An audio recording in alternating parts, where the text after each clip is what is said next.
হালকু sir, আপনার বাসা থেকে ফোন এসেছে। ঠিক আছে মা, তুমি সবকিছু আয়োজন করো, আমি আসছি। স্যার, বাড়ি থেকে আমার বিয়ে ঠিক করেছে, 10 দিনের ছুটি লাগবে স্যার। 10 দিন না, তোমাকে 1 মাসের ছুটি দেওয়া হলো। Hello sir. হালকু, তুমি এখনই চলে আসো, সীমান্তে হামলা হয়েছে, তোমাকে খুব দরকার। একদিকে দেশের ডাক, আরেকদিকে আমার ভালোবাসা। আমি কি করব আল্লাহ, কিন্তু দেশ সবার আগে। দেশ বাঁচলেই সব বাঁচবে। মা, হালকু আসবে তো? এত দেরি করছে কেন? হ্যাঁ মা, চিন্তা করিস না, ঠিক সময়েই চলে আসবে। আমি বেঁচে থাকতে আমার দেশের এক চুল পরিমাণও ক্ষতি হতে দিব না।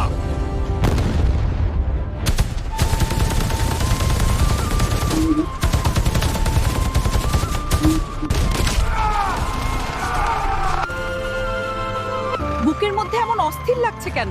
আমার হালকু ঠিক আছে তো? সাদিয়া দেখো, আমার হালকু এসেছে।